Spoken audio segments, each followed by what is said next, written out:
Bonjour à tous. Alors aujourd'hui, je vous propose une petite visite du programme de première S spécialité sur le second degré.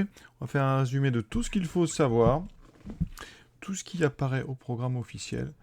On va le décortiquer. Et donc, on va commencer par les différentes formes que peut prendre un polynôme du second degré. Donc, on va parler de formes canoniques, de formes factorisées, de formes développées.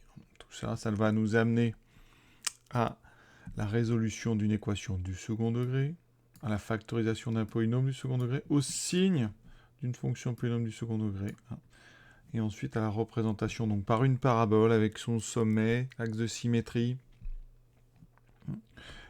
On verra aussi en détail donc le lien entre les racines d'un polynôme du second degré et les coefficients, c'est-à-dire cette phrase qui apparaît dans le programme, donc détection des racines par leur somme et leur produit, donc on rappellera les choses à connaître donc, et ensuite, rapidement, on balayera comme ça les différents approfondissements possibles, donc factorisation d'un polynôme de degré 3, factorisation de x puissance n-1, et ensuite encore un lien entre les coefficients d'un trinôme, les racines, donc avec somme et produit. Donc on est parti tout de suite. Qu'est-ce qu'un polynôme du second degré?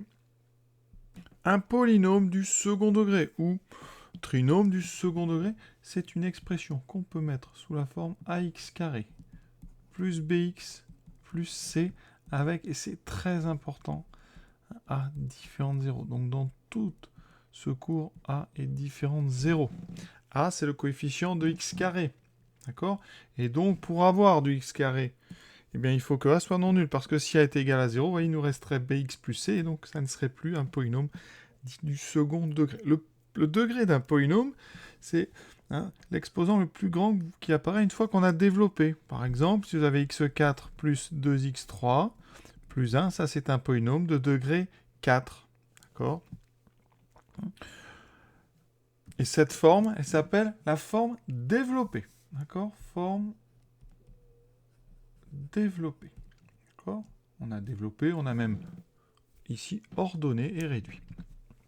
Il y a une deuxième forme qu'on peut rencontrer qui s'appelle la forme factorisée.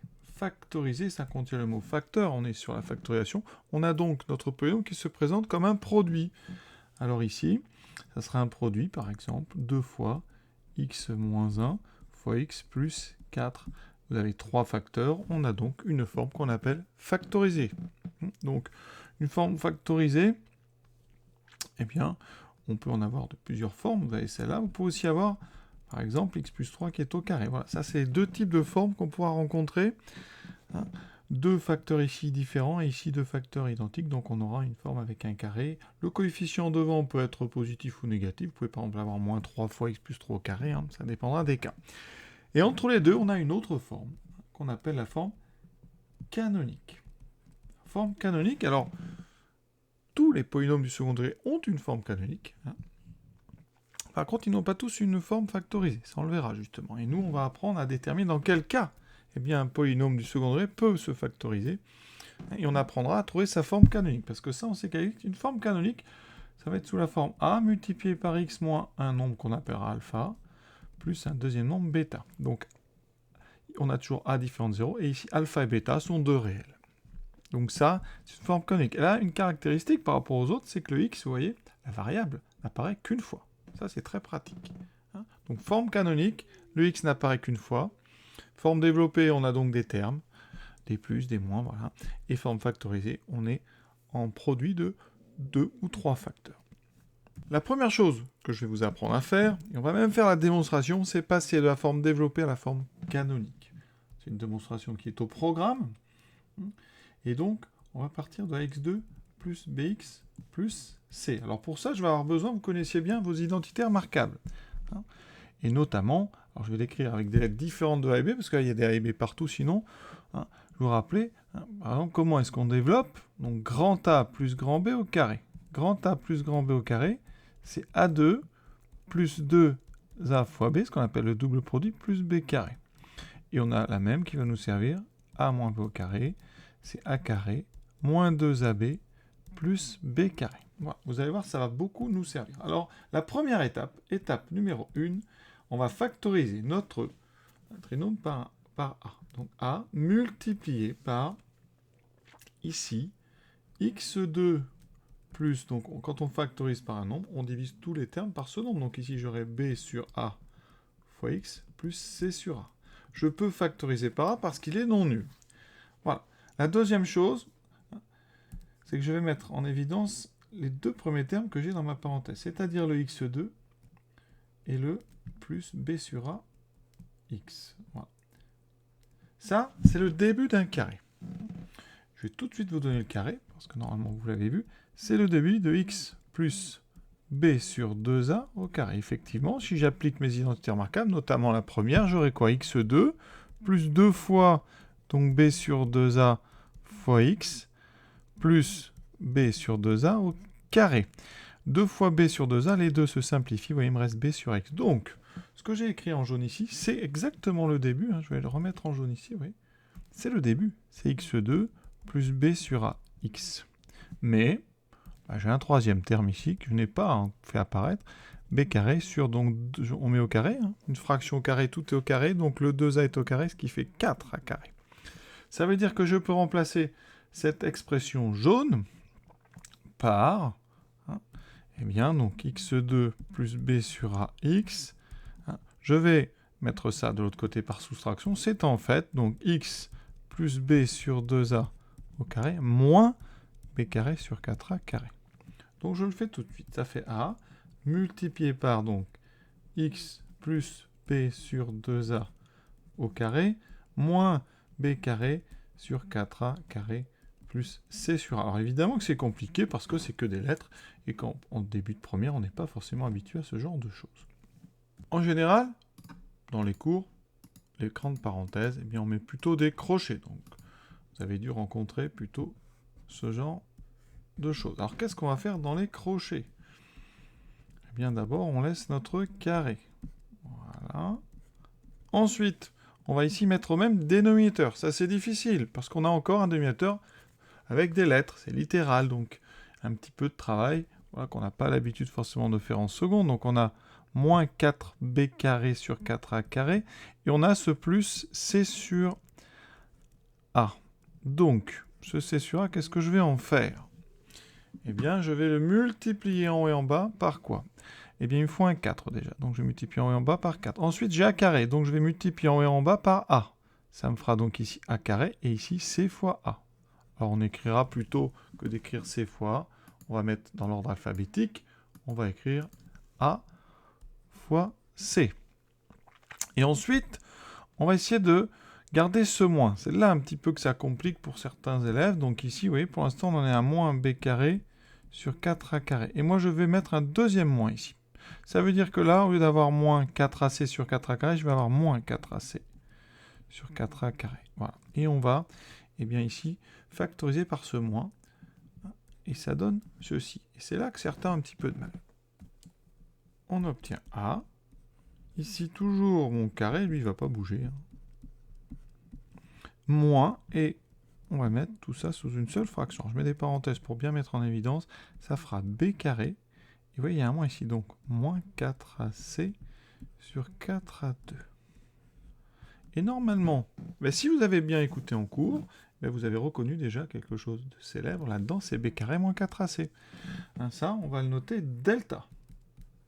b carré moins 4ac. Et on va appeler ça le discriminant. Ça nous donne a, ici x plus b sur 2a au carré, moins ce nombre, donc delta, et on va même mettre ici ce nombre 2a, ce nombre 4a carré, sous la forme 2a au carré. Et on va pour l'instant s'arrêter là. On peut même développer si on veut. Ça fait a que multiplie x plus b sur 2a au carré.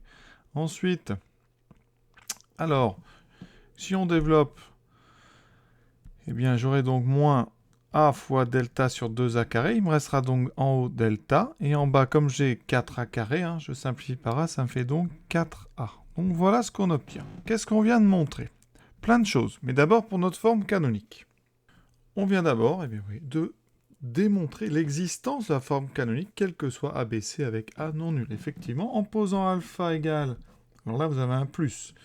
Donc nous, souvent, hop, on préfère mettre ici un moins, donc ça fait moins B sur 2A, moins delta sur 4A. Donc à condition de poser alpha égale, donc moins B sur 2A, alors il y a deux façons d'écrire moins B sur 2A, soit comme ça, soit avec le moins devant la fraction.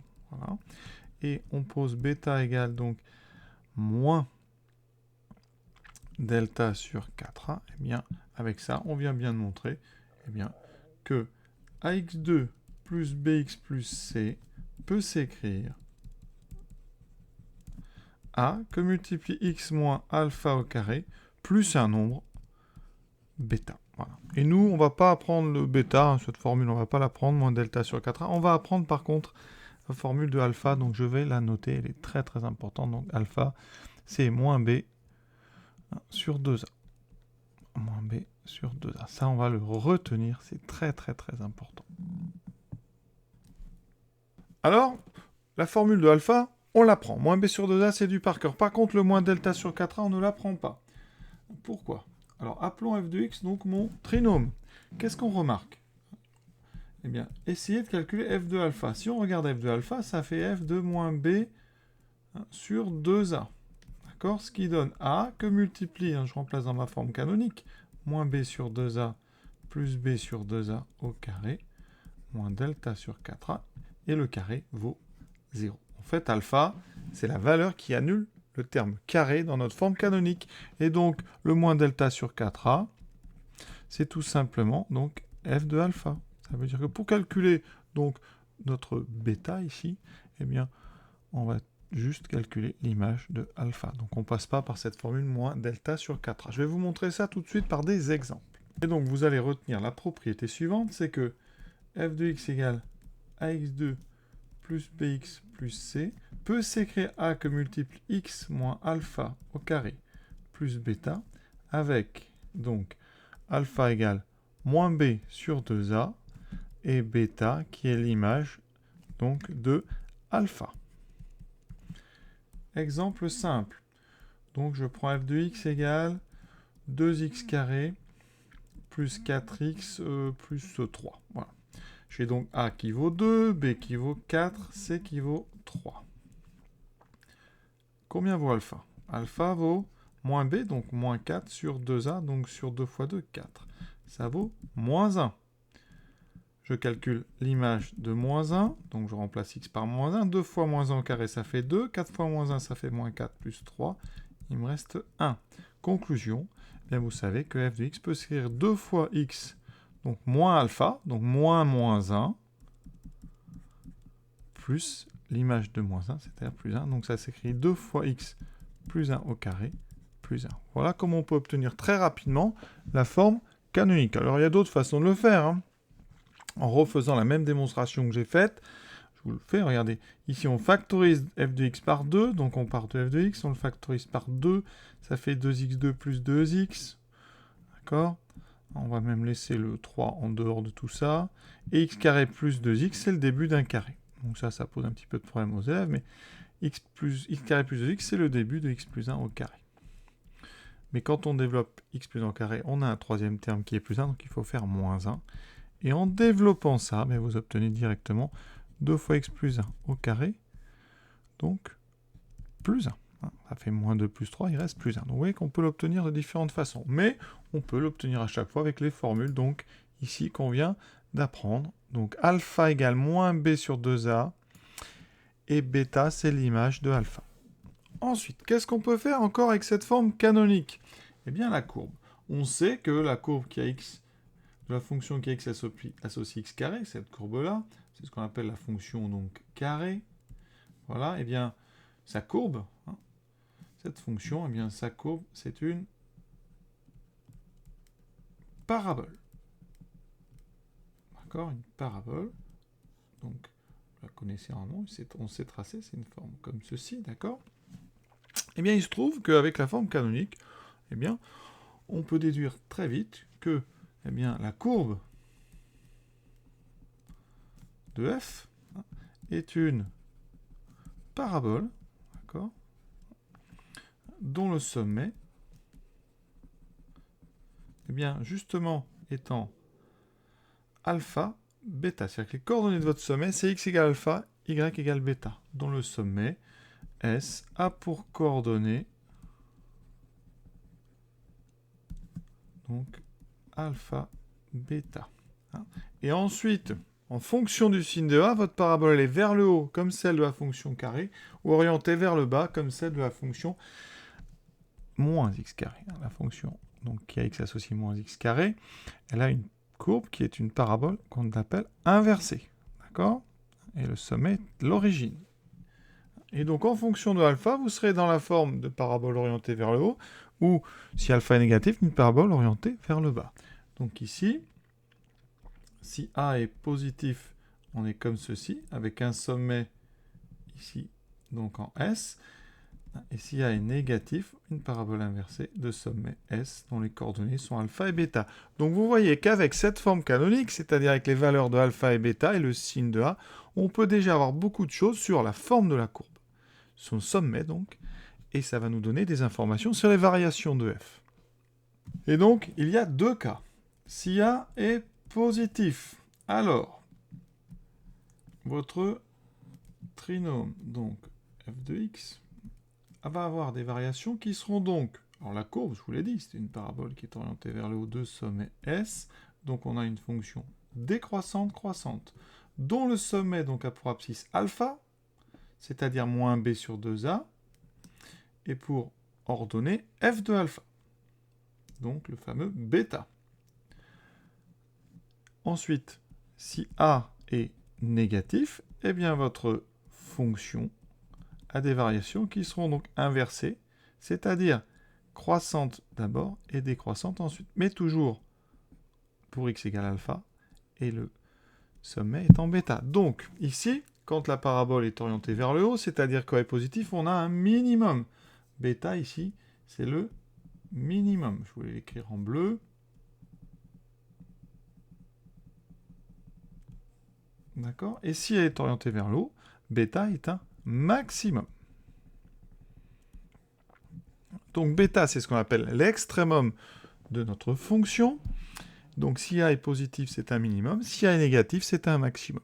Donc, il faut absolument que, dès que vous avez la connaissance de A, vous arriviez déjà à vous dire, voilà, moi j'ai une parabole orientée vers le haut ou orientée vers le bas. Et avec notre formule, donc, moins B sur 2A, vous pouvez calculer à quel endroit ces variations vont changer. Donc, ce alpha, c'est en fait l'axe de symétrie. Hein. C'est là où vous trouvez l'axe de symétrie de votre parabole. Donc, dès que vous avez calculé moins B sur 2A, bien vous savez qu'à cet endroit-là, c'est votre axe de symétrie. Ça fait déjà beaucoup de choses, vous voyez. On sait donc tout sur les variations. On connaît presque tout sur la courbe, parce qu'on a son axe de symétrie, son orientation, son sommet. Et maintenant, il reste à préciser des petites choses. On va essayer de voir où est-ce que la fonction s'annule. Et donc, ça va nous amener à ce qu'on appelle les racines d'un polynôme du second degré.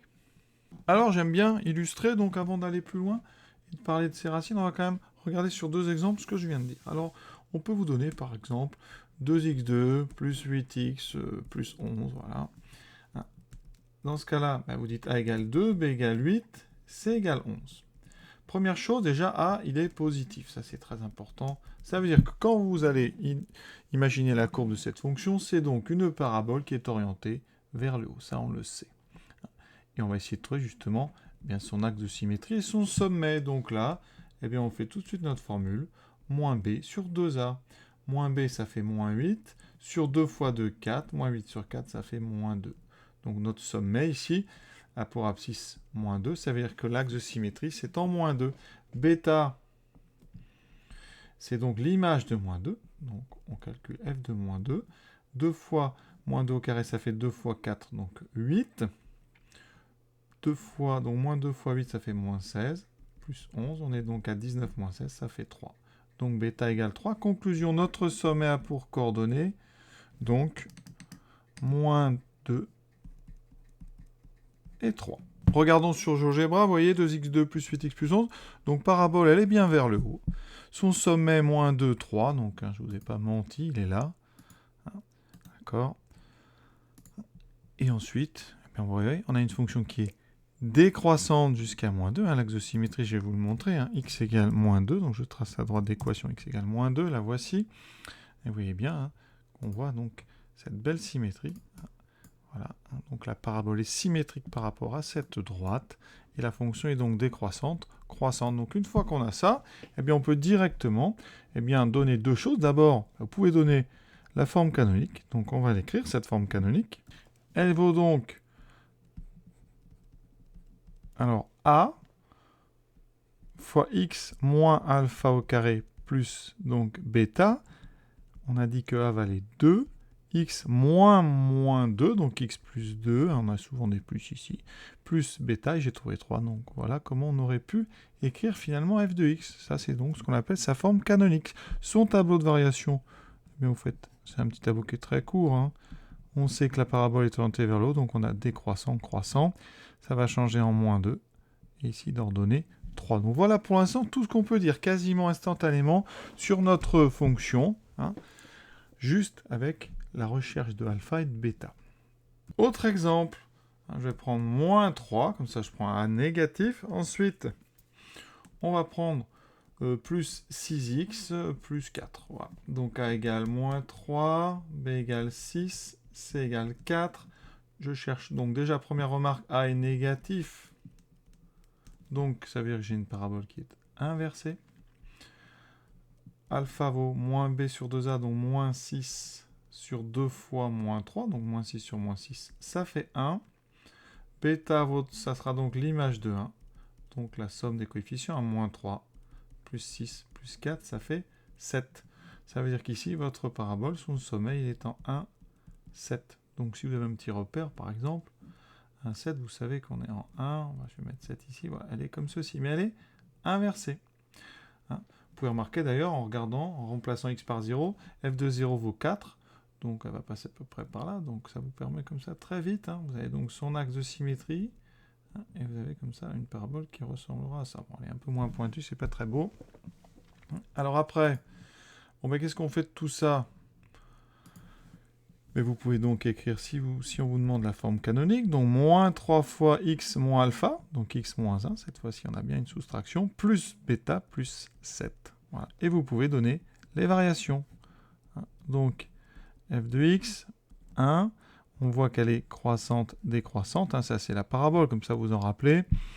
Et son sommet, c'est un maximum, la fonction admet pour maximum 7. Maintenant, donc, on va pouvoir passer à la recherche de ce que j'ai appelé les racines, c'est-à-dire les solutions de f de x égale 0. Alors graphiquement, c'est donc les abscisses des points d'intersection entre votre parabole et donc l'axe horizontal. Vous voyez ici, pour x carré, j'ai une solution, le point d'abscisse, donc 0. Alors il se trouve que, effectivement, on peut comme ça donc descendre les paraboles. Là c'est x carré, si j'avais mis x carré moins 1, vous voyez, vous auriez eu deux intersections, une ici et une là. Si j'avais mis x carré plus 1, je n'avais pas d'intersection. Donc ça veut dire que, il va falloir déterminer si notre polynôme du second degré a donc des racines ou n'en a pas, parce que vous voyez qu'il y a des cas où il n'y en a pas. Alors au maximum, déjà, si vous avez bien compris la forme d'une parabole, elle ne peut couper l'axe des abscisses que 2 fois au maximum. Et elle peut ne pas le couper. Donc on a soit deux solutions, deux racines, donc deux solutions à f de x égale 0, une seule solution ou aucune solution. Et comment on va pouvoir savoir ça? C'est le rôle justement de ce que j'ai appelé tout à l'heure le discriminant. Donc ce fameux delta qui vaut b carré moins 4ac. Et là on va revenir à notre première démonstration. Juste avant de développer pour avoir la forme canonique, on était arrivé à ça. Et donc on va aller plus loin. Ici, je vais avoir besoin d'une identité remarquable, la troisième. La troisième identité remarquable, je vais l'écrire en bas, c'est a carré, je vais même mettre des parenthèses, a carré moins b carré, et vous savez que ça, c'est a moins b fois a plus b. Et donc on va s'interroger, est-ce que delta sur 2a au carré, on peut considérer que c'est un carré. J'ai un moins ici, donc ici, je m'interroge sur delta sur 2a carré. Et donc premier cas, si delta est strictement positif. Alors, forcément, delta, c'est le carré de racine de delta. D'accord ? Et dans ce cas-là, je reviens sur notre expression, c'est donc a multiplié par x plus b sur 2a au carré moins racine de delta au carré sur 2a au carré. Il me reste une dernière petite manip. On a donc ça, x plus b sur 2a au carré, moins, et je regroupe tout ça sur un seul carré, racine de delta sur 2a. Et on n'oublie pas le carré. Et là, vous avez en fait a carré moins b carré. Et dans ce cas-là, on peut factoriser. Ça fait a multiplié par donc x plus b sur 2a, donc ça c'est notre a, moins b, moins racine de delta sur 2a, facteur donc de x plus b sur 2a, plus racine de delta sur 2a. Et on a réussi à factoriser notre polynôme du second degré, notre trinôme, donc en 3 facteurs. Un facteur ici non nul constant, et 2 petites expressions du premier degré. Et maintenant, vous voyez, j'enlève donc les petites parenthèses ici qui ne servent à rien, et j'obtiens ce que j'avais annoncé ici. Et maintenant, on va pouvoir résoudre f de x égale 0. Donc, f de x égale 0, ça va être équivalent à quoi? On a un produit de 3 facteurs qui est nul, donc c'est une équation produit. Ça ne peut pas être a qui vaut 0, puisqu'on a dit que a était non nul, donc ça veut dire qu'on doit résoudre x plus b sur 2a, moins racine de delta sur 2a égale 0, ou x plus b sur 2a plus racine de delta sur 2a égale 0. On a quasiment fini, x est donc égal à... Alors je mets tout de l'autre côté par des soustractions, on va même après mettre au même dénominateur, donc on a donc moins b sur 2a plus racine de delta sur 2a, et ici x égale moins b sur 2a moins racine de delta sur 2a. Qu'on va présenter un tout petit peu différemment, en mettant même dénominateur. Donc on met tout sur 2a, des deux côtés d'ailleurs, pour les deux solutions. La première, on aura donc moins b plus racine de delta, et l'autre, moins b moins racine de delta. Et ça, c'est des formules qu'on va apprendre par cœur. Donc, bilan de ce qu'on vient de faire. Si le nombre delta est strictement positif, alors f de x égale 0 admet deux solutions qu'on appelle les racines de notre polynôme f de x, voilà, qui sont, donc, on va les appeler x1, x2. x1, ça sera moins b moins racine de delta sur 2a, et x2 moins b plus racine de delta sur 2a. Et on obtient aussi une deuxième chose, c'est que dans ce cas-là, f de x s'écrit a que multiplie x moins x1 fois x moins x2. Et ça, c'est très important, même plus important finalement, c'est qu'on va pouvoir, grâce à nos racines, factoriser notre polynôme. Tout de suite, un exemple. Alors, je vais prendre 2x2 plus 5x moins 7. A vaut 2, B vaut 5, C vaut moins 7. On va calculer delta. Donc, il faudra connaître sa formule. B carré moins 4AC. Donc, ici, B carré, ça fait 5. 4A2 fois moins 7. On calcule. 25. Donc, moins fois moins, ça fait plus. 8 fois 7, 56. On obtient 81. 81, c'est un nombre positif. Donc, delta est strictement positif. Ça veut dire qu'on a donc notre polynôme qui a deux racines, qui sont donc x1 égale moins b. Donc, on trace le trait de fraction. Moins b, moins 5. Moins racine de 80 qui vaut 9. Ici, j'ai pris un cas qui tombe juste. Souvent, les racines ne tomberont pas juste. On n'aura pas un delta qui est un carré parfait. Divisé par 2a qui vaut 4. Moins 14 sur 4, donc ça fait moins 7 demi. Et x2, ça fera moins 5 plus 9 sur 4. 4 sur 4, ça vaut 1. Donc, on a deux racines qui sont 1 et moins 7 demi. Voilà. Et donc, l'équation f de x égale 0 admet deux solutions, x1 et x2. Et on peut, en plus, grâce à ça, eh bien, trouver la forme factorisée de f qui sera donc a, 2 fois x moins x1, donc x plus 7 demi, fois x moins x2, x moins 1. Donc vous voyez, à partir de là, on sait déjà s'occuper de tous les cas où delta est strictement positif. On sait trouver la forme factorisée. Maintenant, on sait trouver les solutions de f de x égale 0. On sait faire la forme canonique. On sait tout. Il va nous rester à faire une dernière étape après, beaucoup plus simple, puisqu'on a tout mis en place, c'est le signe. Maintenant, on s'attaque au deuxième cas, si delta égale 0. Si ce b carré moins 4ac vaut 0, qu'est-ce qui se passe dans nos crochets ici? Il me reste a multiplié par x plus b sur 2a au carré, moins 0 sur 2a carré, donc il reste que ça. Et donc nos crochets ne servent à rien, on va les enlever.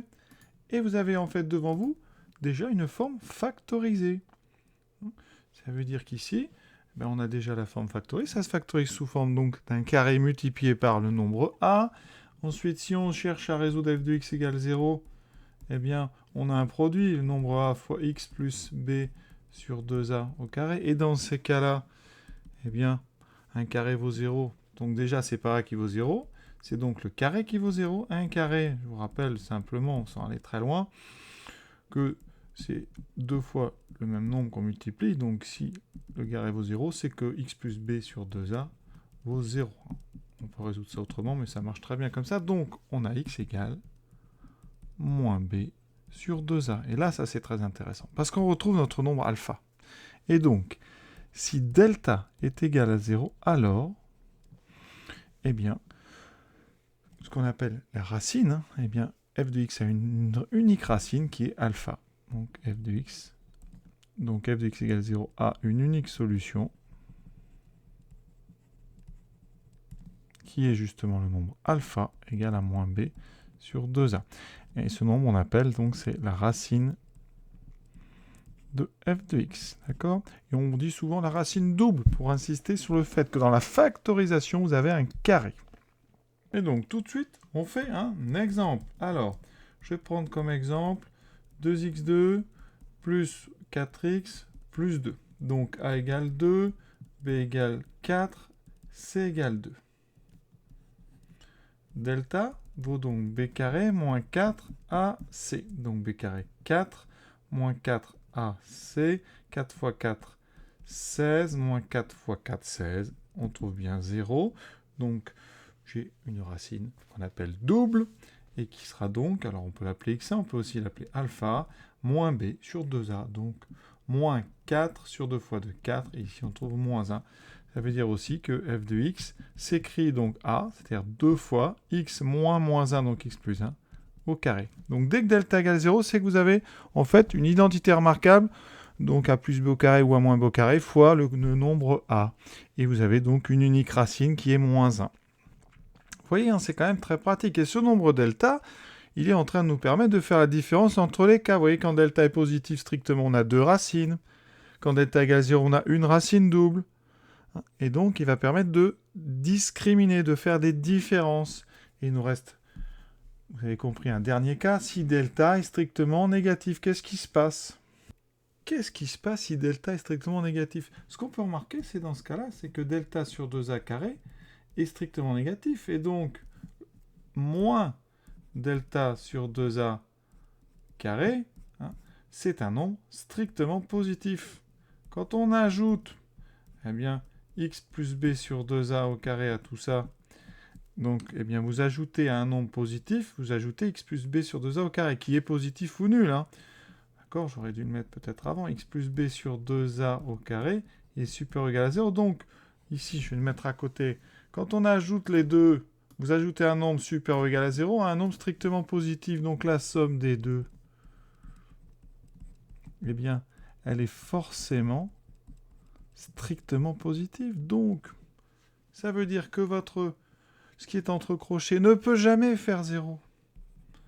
Donc, x plus b sur 2a au carré moins delta sur 2a au carré est toujours différent de 0. Vous ne pourrez pas factoriser en deux petites équations du premier degré, parce que ça voudrait dire que ça peut s'annuler.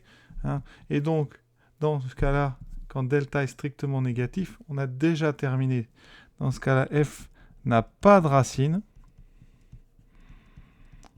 Autrement dit, f de x est toujours différent de 0, quel que soit x. Et en plus, ça c'est important aussi, f de x ne se factorise pas en un produit de deux fonctions du premier degré. Donc f de x ne se factorise pas. Pour nous, ça va être important, notamment parce qu'après on va avoir besoin d'étudier tout ça, le signe d'une fonction du second degré, et tout ce qu'on vient de voir va nous servir vraiment beaucoup. Ça veut dire que là maintenant vous savez déterminer, vous savez faire la différence entre les cas où il y a deux racines, une racine et aucune racine. Et ça, vous voyez, c'est l'intérêt du discriminant. Il permet de faire la différence et de savoir dans quelle situation on est. On est donc prêt pour un premier bilan. Alors, il y a trois cas. Si delta est strictement positif, si delta est égal à 0, et si delta est strictement négatif, qui vont nous mener à chaque fois deux sous-cas différents, en fonction du signe de A. Donc, si delta est positif et A positif, si delta est positif et A négatif, et ainsi de suite. Donc, on a en fait 6 cas, 6 types de paraboles en ce qui concerne notre chapitre. D'accord? Alors, premier cas. Première ligne, quand A est positif, on va faire un petit dessin, on a une parabole qui est orientée vers le haut. D'accord? Le sommet, c'est toujours le même. Les coordonnées, c'est alpha, bêta. On a appris, donc je rappelle, alpha, c'est moins b sur 2a. Et quand a est négatif, la parabole est inversée. Ensuite, si delta est strictement positif, on a deux racines. Ça veut dire que l'axe horizontal va couper la courbe deux fois. Et ici, ça sera en x1 et x2. x1 est plus petit que x2. Sachant que je définis x1 comme moins b moins racine de delta sur 2a, et x2 c'est moins b plus racine de delta sur 2a. La factorisation, elle est simple, et elle sera valable pour les deux ici, donc je vais la mettre au milieu, ça sera a que multiplie x moins x1 fois x moins x2. D'accord? Et les formules ici que vous allez pouvoir les conserver pour le cas qui est ici. Donc ça, voilà. Petite différence par contre notable. La courbe coupe l'axe des abscisses en 2 points. Et cette fois-ci, si vous utilisez la même formule, x2 est plus petit que x1. Et maintenant le signe. La courbe nous donne le signe, vous voyez bien. On a donc un signe ici de f de x. Je vais appeler donc f de x. C'est notre trinôme. Donc ax2 plus bx plus c avec a différent de 0. Et donc ici, f s'annule en x1 et x2, et on a un signe de a à l'extérieur des racines. Je mettrai la phrase ici, vous voyez. On va voir x, f de x. Par contre, x2 est plus petit. Et signe de a, donc on a moins, plus. D'accord? Donc la phrase, je vais l'écrire en bas. Dans ces deux cas-là, signe de a à l'extérieur des racines. C'est tout ce qu'il y a à savoir dans le cours. En jaune, la factorisation pour ces deux cas-là. En vert, la phrase pour le signe de ces deux cas-là. À connaître évidemment les formules et la forme de la courbe. Maintenant, on passe au deuxième cas, quand delta égale 0. Dans ce cas-là, on sait qu'on a une seule racine, dite double. Cette racine, c'est alpha. C'est donc moins b sur 2a. Et le signe, alors là, eh bien, il est donné par la factorisation. La factorisation dans ces deux cas, ça sera x fois x, donc a fois x moins alpha au carré. D'accord? Donc ça, c'est valable aussi pour notre cas, mais avec notre parabole inversée. Dans ce cas-là, on sait que l'axe des abscisses touche une seule fois la parabole, donc on dit que la parabole est tangente à l'axe des abscisses. Voilà. Et en ce qui concerne donc le signe, eh bien on a un signe qui est donné par la courbe, tangent. Ça veut dire qu'ici on a une seule racine, et donc on a un signe constant, celui de A. Et ça s'annule en alpha. Pour l'autre cas, comme A est négatif, eh bien on va avoir moins. Voilà, donc la phrase qu'on peut retenir, c'est donc s'annule en alpha et du signe de A. D'accord? Si A est négatif, c'est négatif. Si A est positif, c'est positif. Sauf en alpha où ça s'annule. Et il nous reste le troisième cas. Si delta est strictement négatif, donc pas de racine. Ça veut dire que la parabole ne coupe pas l'axe horizontal. Donc si vous faites un dessin, on est comme ça. La parabole est trop haute dans ce cas-là. Et pour l'autre, pas de racine. La parabole est trop basse.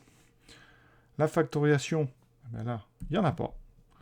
Pas de factorisation dans le monde des réels. Pas de factorisation dans les deux cas. Hein.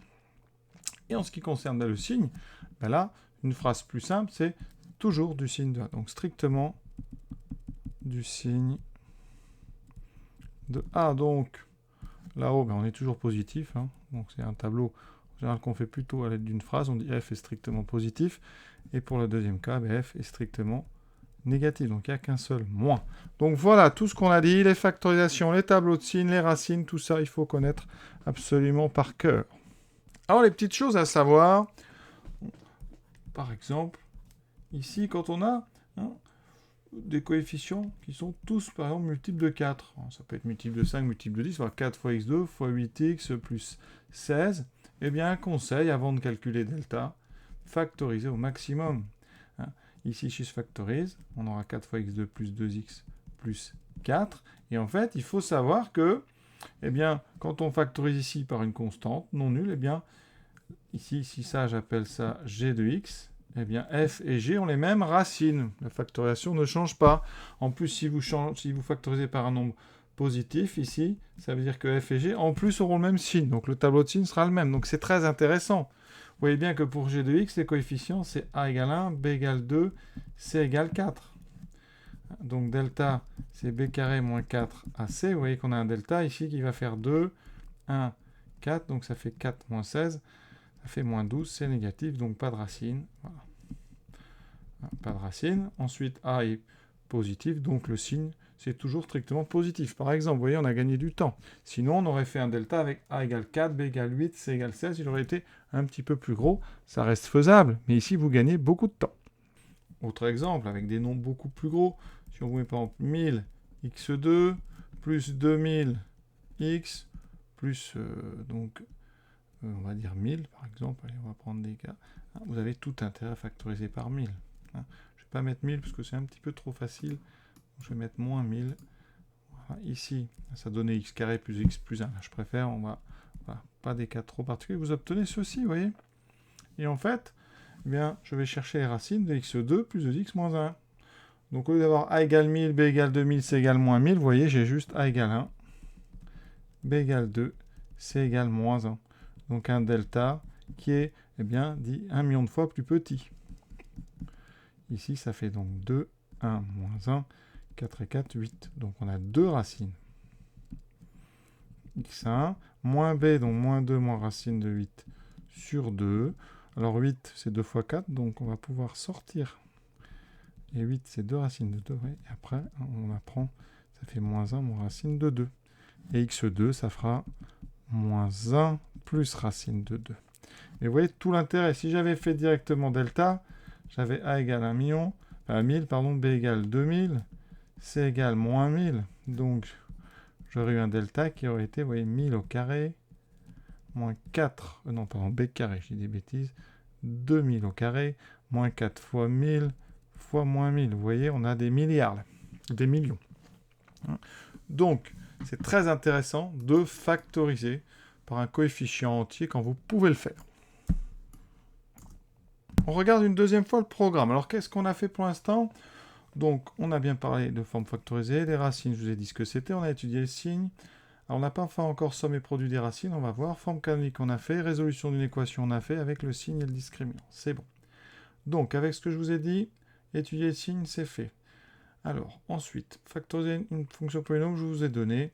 Alors, on verra, on va voir justement tout de suite les histoires de racines évidentes. Somme, produit, il faut que je vous en parle. Choix de la forme adaptée, ça dépendra du sujet. Et après, la démonstration, je vous l'ai faite. C'est quand j'ai factorisé par A. Puis après, on a eu racine de... Voilà, on avait delta sur 2A carré. Et il nous reste à faire rapidement les approfondissements. Donc là, je vais vous parler maintenant de cette partie ici, expression de la somme et du produit des racines. Alors ça, c'est valable quand on a deux racines. Donc supposons donc que delta est positif, donc supposons que f de x admet deux racines, x1 et x2. D'accord? dans ce cas-là, on a vu que f de x s'écrivait a fois x moins x1 fois x moins x2. Voilà. Alors là, ce que je vous propose, c'est de développer ça. Ça fait donc a fois x2 moins x x2 moins x1 x plus, donc ici x1 x2. Alors j'enlève les parenthèses, ça fait ax2 dx. Alors je vais factoriser, j'ai combien de x moi? Je vais faire une parenthèse avec les x. Donc j'en ai moins ax2 moins ax1. Et ensuite, des termes, il n'y a pas de x, j'en ai qu'un, c'est ax1 x2. D'accord? Je transforme un petit peu. Ici, je factorise par a. Ça fait a fois moins x1 moins x2. Je mets dans l'ordre. Plus a fois x1 x2. Alors, qu'est-ce qu'on fait de tout ça? Eh bien, on identifie avec notre polynôme de départ qui était ax2 plus bx plus c. Ça veut dire quand il y a deux racines, eh bien, première chose très importante, vous voyez, la constante là où il n'y a pas de x, en fait, eh bien, on les égalise, hein, ces deux choses-là. Ça veut dire que a fois x1, x2 est égal donc à c. Donc, le produit x1, x2 est égal à c divisé par a. On vient de trouver le produit des deux racines. Quand on a deux racines, c sur a, c'est le produit. Et si on regarde le terme en x, eh bien, on a ceci qui va être égal à plus b. Conclusion, j'ai donc a fois moins x1 moins x2 qui est égal à b. Donc, la somme x1 plus x2 est égale à moins b sur a. Et ça nous donne une formule. Ça veut dire que quand on a deux racines, eh bien, le produit, on va l'appeler p, ça sera donc c sur a, et la somme, c'est moins b sur a. Et donc ça peut être intéressant. Je vais vous montrer tout de suite comment on peut utiliser ça. Exemple avec ce polynôme. Ici, on remarque, je vous le dis, f de 1 est égal à 0. Quand une solution comme ça entière existe, on parle d'une racine évidente. Ici, c'est une solution évidente, c'est-à-dire qu'on peut la trouver comme ça. Si on vous dit qu'il y a une solution simple, vous pouvez la trouver. On remplace x par 1 et on voit que ça fait 0.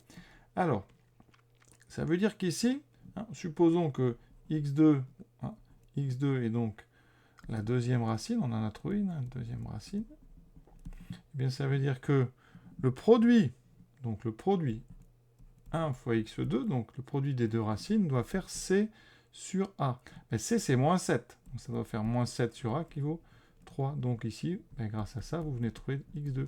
x2, c'est moins 7 sur 3. Et vous pouvez aussi utiliser la somme. La somme des deux, c'est 1 plus x2 doit être égal à moins b sur a, c'est-à-dire moins 4 tiers. Ça, c'est moins intéressant, mais ça marche aussi. Mais vous voyez qu'avec une racine que j'ai trouvée évidente, et le produit, eh bien, j'ai trouvé la deuxième racine très vite. Autre exemple. Alors, le cas le plus pratique, c'est quand a égale 1. Si a est égal à 1, si on appelle x1 x2, donc les deux racines, eh bien le produit, x1 fois x2, ça doit être égal au nombre c.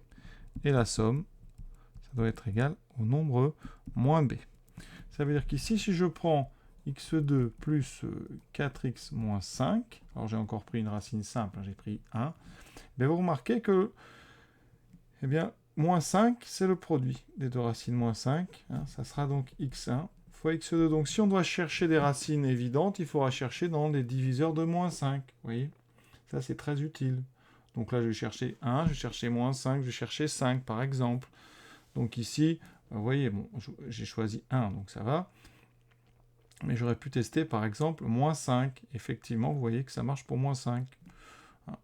Donc, on voit que 1 est racine évidente, sinon, et on voit donc 1 fois x2 doit faire moins 5, donc la deuxième racine, c'est moins 5. Cette remarque, elle permet à partir d'une racine de trouver la deuxième grâce à ces formules ici. On l'utilise vraiment très souvent quand déjà on a une racine évidente et quand ici le nombre a est égal à 1.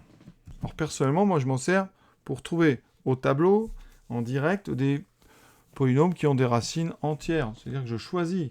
Par exemple, je me dis, voilà, je vais écrire au tableau, je veux que une racine, ça soit 3 et l'autre, ça sera par exemple moins 4. Mais qu'est-ce que je vais faire?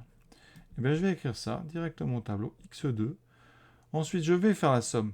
3 moins 4, ça fait moins 1. Hein. x1 plus x2 dans ma tête, je calcule, ça fait moins 1. Et je mets donc l'opposé. Vous voyez, j'ai mis un a égale à 1, donc x plus x2, c'est l'opposé de b. Donc là, je vais mettre ici plus. Donc c'est b vaut 1, donc je vais mettre plus x. Et là, le produit x1, x2, je le calcule, ça fait moins 12. Je vais mettre x2 plus x, moins 12. Et ça, eh bien, c'est un trinôme qui a comme racine 3 et moins 4. Vous pouvez tester. Hein. Donc, cette propriété, elle sert aussi, une fois qu'on a les deux racines, à pouvoir retrouver très très vite le trinôme.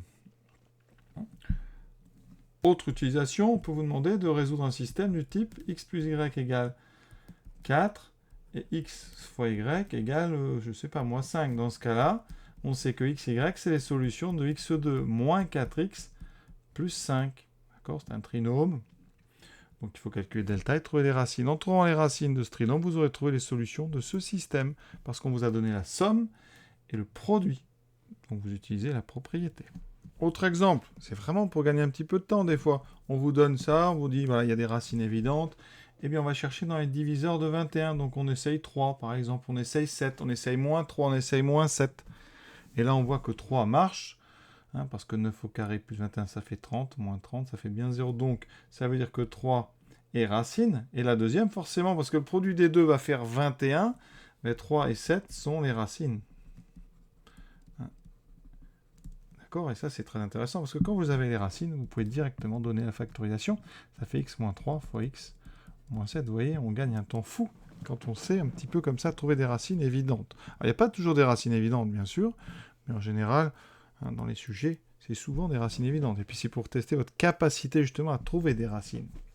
Autre chose qu'on peut vous demander, voilà, on vous donne, par exemple, cette parabole, elle passe ici. Elle coupe l'axe des abscisses en moins 2 et 1, et elle passe au niveau de l'axe vertical en y égale 2. Et bien déjà, moins 2, 1, c'est les racines. On vient de vous donner les racines. Ça veut dire que vous savez que f de x s'écrit a, que multiplie x moins moins 2, donc x plus 2, fois x moins 1. Et vous n'avez en fait une seule inconnue. Dès que vous avez les deux racines, vous n'avez qu'une seule inconnue. Il vous faut donc une autre info, et cette autre info, eh bien c'est f de 0.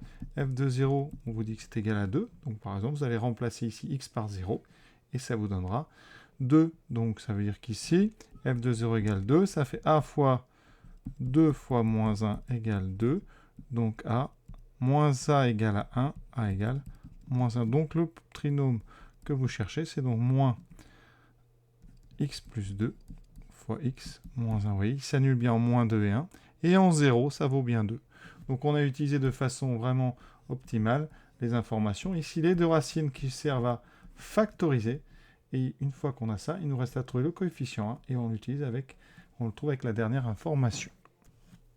Maintenant, on passe aux approfondissements. C'est des choses qui ne sont pas officiellement au programme, mais qui sont quand même bien à travailler pour aller un petit peu plus loin. Alors pour moi, le premier est quand même important. La factorisation d'un polynôme du troisième degré admettant une racine. Ça, quand même, moi, j'aurais pas mis ça dans les approfondissements, j'aurais mis ça carrément au programme. Donc, on va le faire. Je vais vous donner un exemple tout de suite. Ça s'appelle, on va utiliser ce qu'on appelle la méthode de l'identification.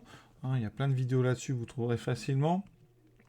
Exemple, je peux prendre un polynôme de degré 3 qui s'annule, par exemple. Alors, vous commencez par écrire x2 plus, voilà, j'en prends un.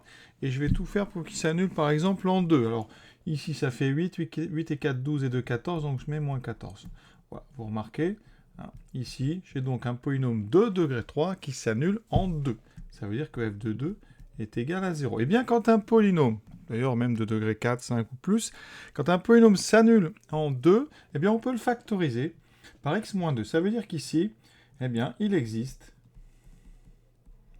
a, b et c réels, même avec a différent de 0, tel que f de x, eh bien, s'écrit x-2 fois ax2 plus bx plus c. Autrement dit, on vient de factoriser un polynôme de degré 3 en un polynôme de degré 1, qui s'annule en 2, hein, d'accord, et en un autre polynôme de degré 2. Et on va trouver ABC. Alors, il y a plusieurs méthodes. Une méthode qu'on peut faire, c'est ce qu'on appelle l'identification. Je vous montre ça tout de suite. Alors, je ne vais pas trop traîner, hein, vous regarderez des vidéos dédiées à ça, mais on développe. Ça fait donc AX3 plus BX2 plus CX, moins 2AX2, moins 2BX, moins 2C. Et l'idée, hein, c'est ici de regrouper les x2 ensemble. Donc les x2, j'en ai b moins 2a. Les x, j'en ai c moins 2b. Et les constantes, j'en ai 2c. Et ça, c'est égal à f de x, d'accord? C'est donc égal, alors, à x3 plus x2 plus x moins 14. Ça veut dire qu'ici, ben, le nombre a vaut forcément 1, si f de x et ceux-là sont les mêmes.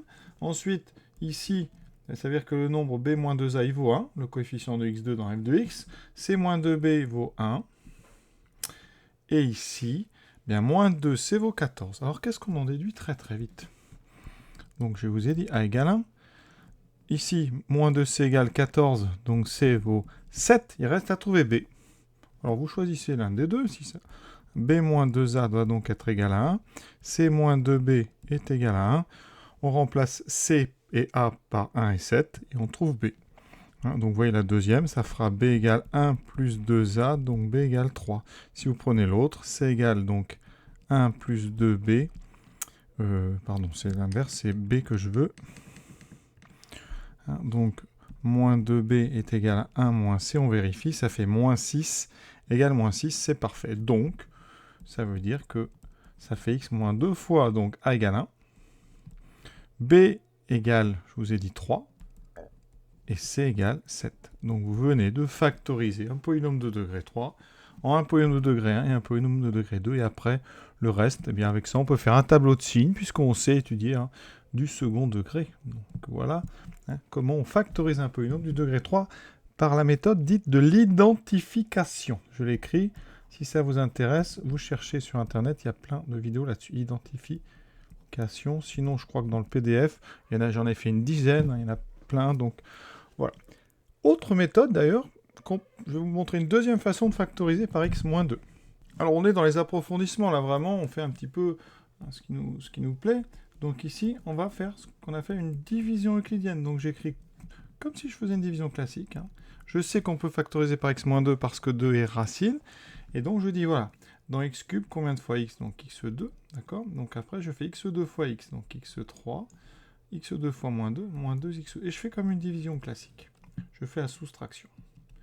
Donc plus dx3, x2 plus 2x, donc 3x2, plus x moins 14. Et je continue. Dans 3x2, combien de fois x3? X, donc plus 3x. 3x fois x, 3x2. 3x fois moins 2, moins 6x.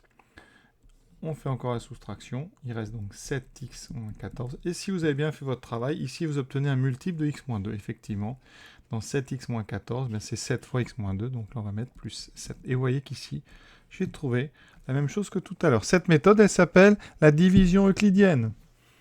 Et elle marche évidemment si votre nombre ici 2 est racine. Et donc, vous pouvez factoriser par x moins 2. On continue. Factorisation de x puissance n moins 1. Alors, x puissance n moins 1, on peut le factoriser par x moins 1. Alors ici, ça, je vais vous montrer une méthode. Je vous rappelle, vous avez vu dans le chapitre des suites géométriques que x puissance n moins 1 sur x moins 1, quand x était différent de 1, c'était en fait la somme 1 plus x2 plus x3 jusqu'à x puissance n moins 1. Et ça, on va s'en servir. Parce qu'il se trouve que quand on multiplie par x moins 1 des deux côtés, on obtient ceci. Voilà. Et ça, par contre, vous pouvez vérifier, quand x égale 1, c'est valable aussi. Donc ça, c'est valable pour tout x. Et donc, quel que soit x appartenant à 1, vous pouvez factoriser x puissance n-1 par x moins 1. Et dedans, vous avez des sommes de puissance de x. Alors, exemple, x puissance 7 moins 1, eh bien, c'est x moins 1 fois 1 plus x2, plus x3, etc. jusqu'à x6. Vous pouvez développer, il n'y a pas de souci, ça donnera bien ça. Et si, à la place de x ici, vous mettez x sur a, avec a non nul, vous obtenez x sur a puissance n moins 1 est égal donc à x sur a moins 1 fois 1 plus x sur a, plus x sur a au carré, etc. Ensuite, x sur a puissance n moins 1.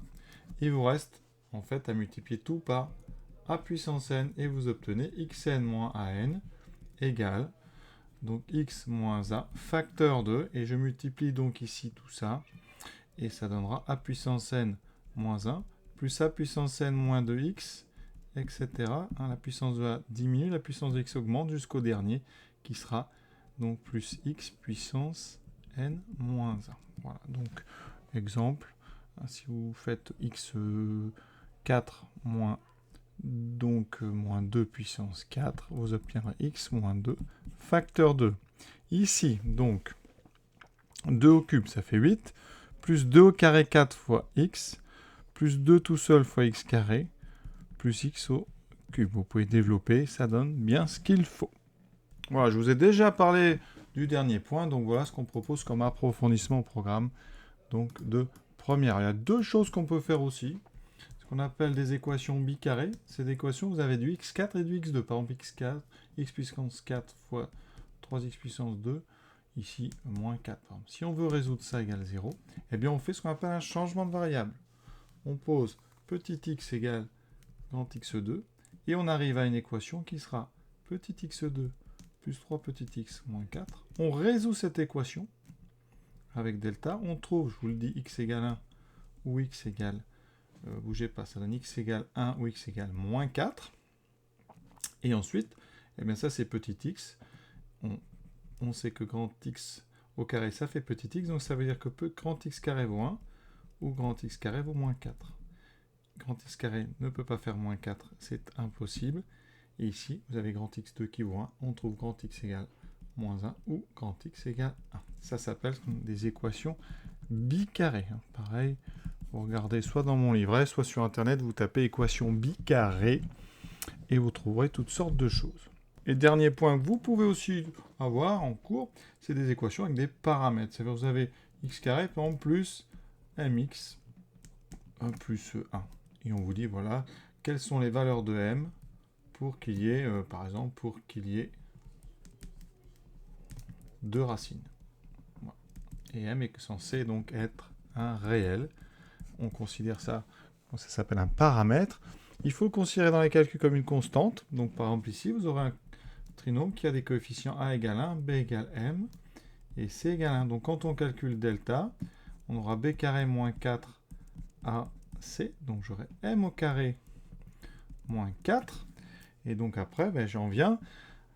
Pour qu'il y ait 2 racines, ben, il faut que delta soit strictement positif. Donc m carré moins 4 doit être strictement positif. Et on arrive à des tableaux de signes. Hein, je vais faire le signe, vous voyez, de m carré moins 4. Ça s'annule en moins 2 et 2. Hein. Bon, voilà, je vais vite parce que je suis là pour vous montrer un petit peu ce qui existe. On n'est pas là pour apprendre à le faire, mais voilà. Et donc, vous voyez, on a 2 racines. Quand m donc appartient à moins l'infini moins 2 et union 2 plus l'infini. Voilà, ça s'appelle des équations avec paramètres. C'est pareil, vous cherchez sur YouTube, vous en trouverez plein. C'est très très intéressant, c'est important parce qu'en physique, souvent quand on a des équations, on a des paramètres qui peuvent être la masse, qui peuvent être la vitesse ou des choses comme ça, ou un angle au démarrage. Donc voilà tout ce qu'on peut trouver, on va dire, sur le second degré quand on est en première. Il faut évidemment jusqu'aux approfondissements connaître tout vraiment par cœur, et après, quand votre professeur donc vous propose un des approfondissements, il faut aller regarder un petit peu dedans, parce que c'est important de toujours dépasser un petit peu le programme pour être prêt pour l'année d'après. Voilà, je pense avoir dit tout, enfin même si on peut jamais tout avoir dit. En tout cas, j'ai essayé d'être complet. Voilà, le programme, on l'a regardé de long en large. Je vous souhaite une bonne fin de journée à tous. À bientôt.